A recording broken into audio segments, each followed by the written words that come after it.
First, before we move on, we talk about the good old days, right? And what are we going to talk about the good old days tonight? I know I told everybody we were going to do Deep Space Nine this week, but knowing Troy and I, we're going to talk about it for at least 45 minutes, and we have too much to cover tonight. Plus, this ties into Unfortunate Death tonight. We'll get to Deep Space Nine sometime this month. It is on the docket. Right. We'll talk about it. But I figure Young Frankenstein. Put on wheat! I grew up with this movie. This was another one of these childhood movies that was on Showtime. My dad recorded. I would, watch it on the VCR over and over again. And not quite getting some of the more adult humor in the movie, but still liking it because it's, it's Frankenstein. It's like, well, it's black and white. And I would watch it over and over again. Gene Wilder, who I remembered from Willy Wonka and the Chocolate Factory, is in this. Of course. There's the lovely Terry Garr is in this as well. Yes. Roland Z. Hay. Roland Z. Yes. I remember that. And Madeline Kahn was in this too as his fiance, but she. Right. Oh no, this dress is taffeta. You're right. Oh no, you'll smear my makeup, and it's. Yeah.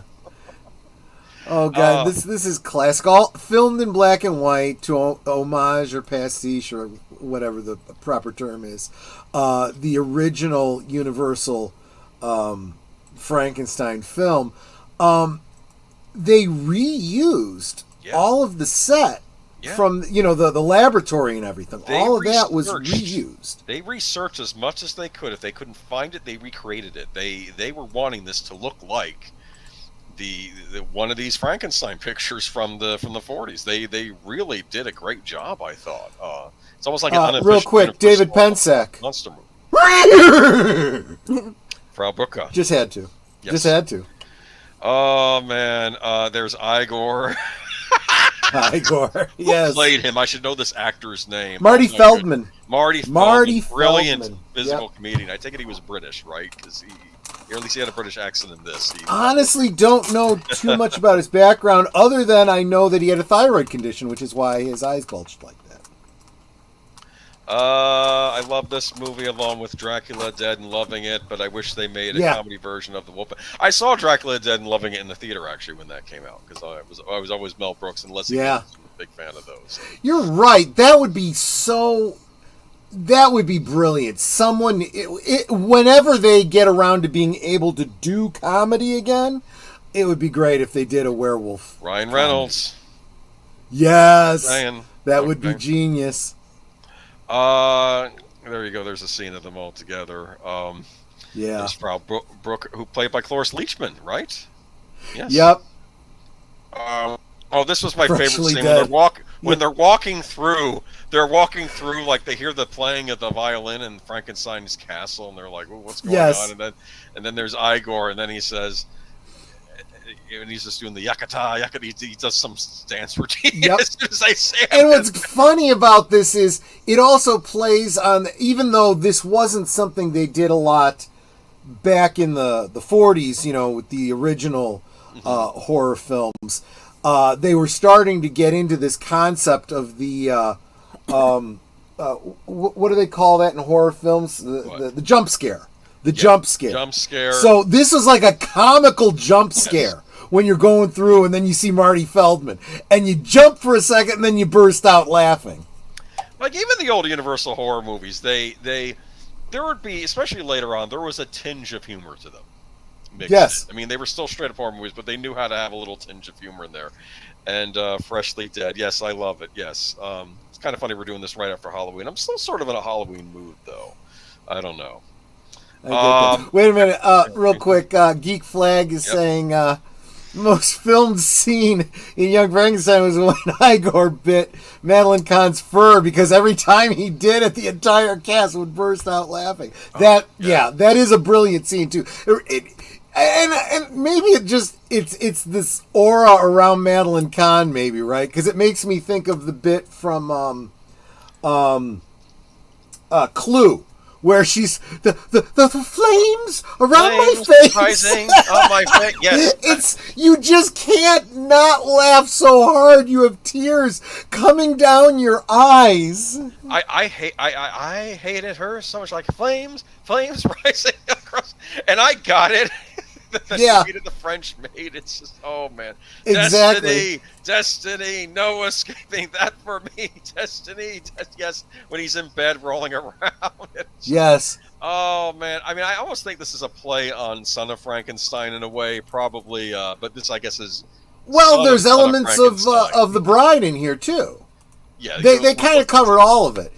Yeah, this one. Oh yeah, with the hand and was that Son of Frankenstein or it was the Son of Frankenstein? The police constable with the wooden arm. So that's what I'm saying. They got the monster yanked it off his body. Remember, so he's stuck with the wooden. Right, and they got that in.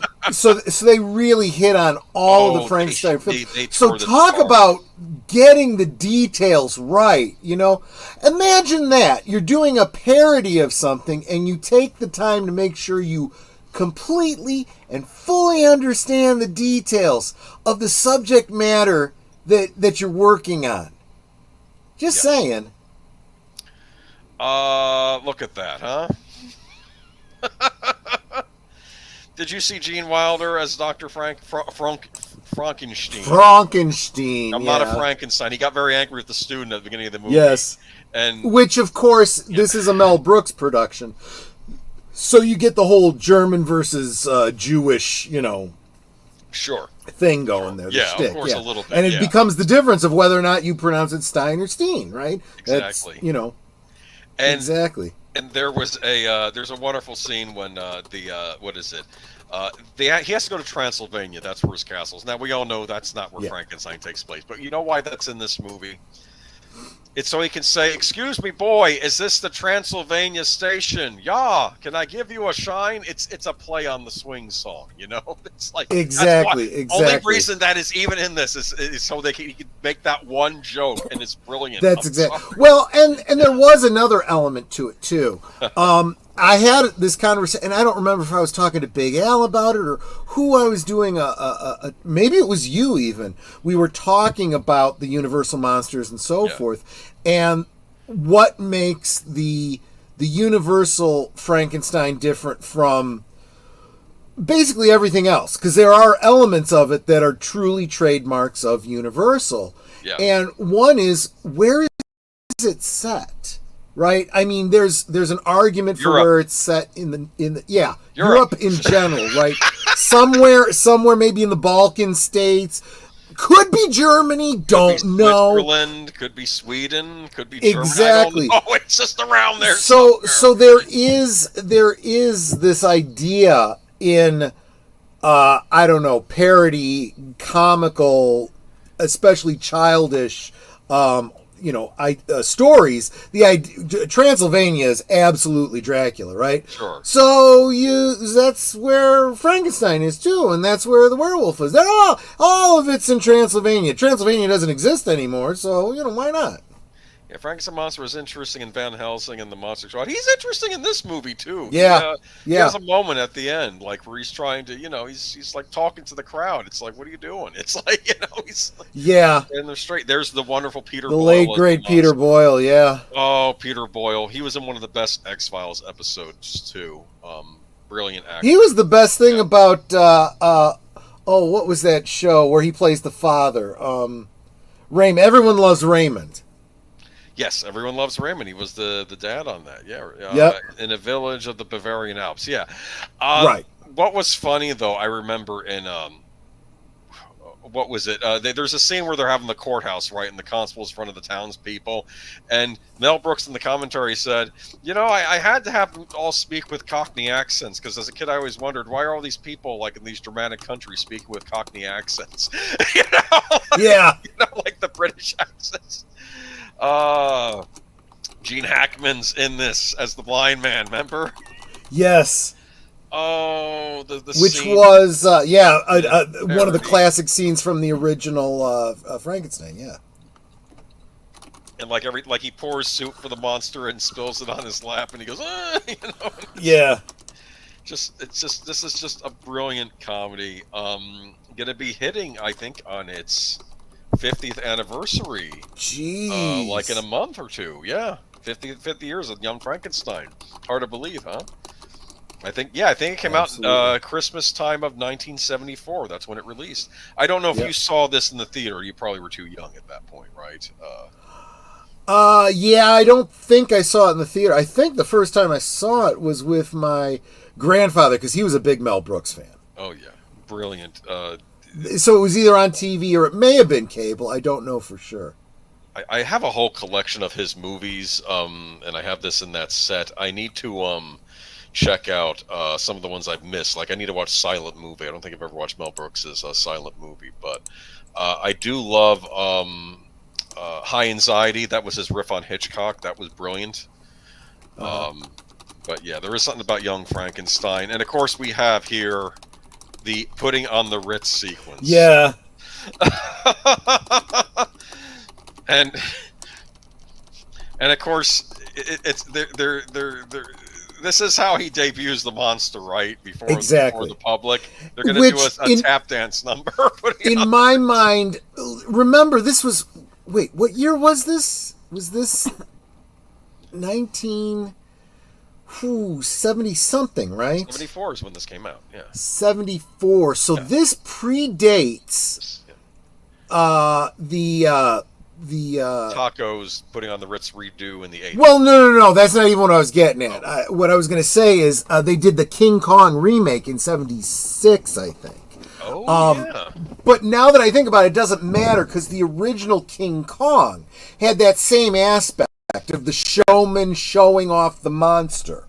And I couldn't help but, think of that, in this scene. It kind of makes sense. But just like in King Kong, right? He kind of wigs out over things that, are unexpected because that's what happens in front of a live Because they start flashing, audience. And I think a flash bulb explodes, and he gets upset because, of course, the fire bit, right?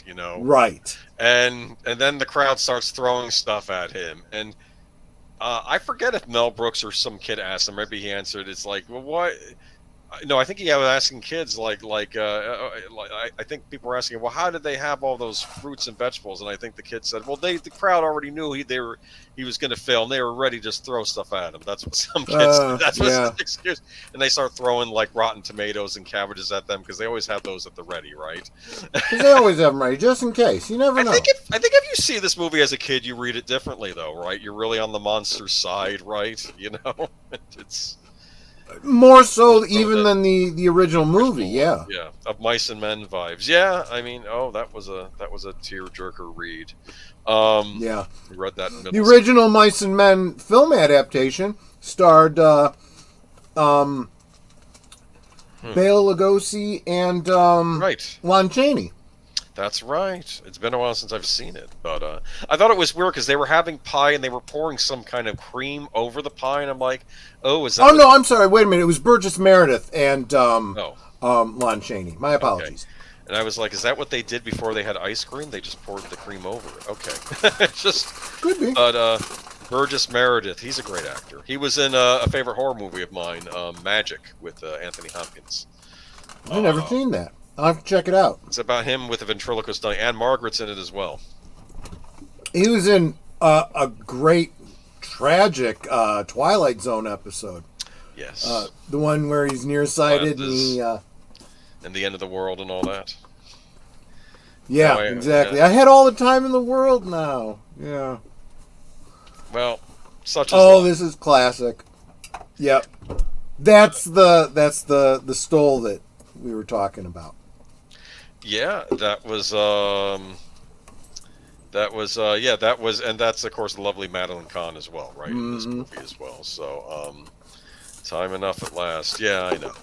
But, Young Frankenstein, just classic Mel Brooks comedy. If you've not seen it, you can watch it any time of year, but it's also great around Halloween time, but, a lot of fun, especially if you're a fan of the classic Universal Frankenstein pictures. This kind of fits right along with them, I think.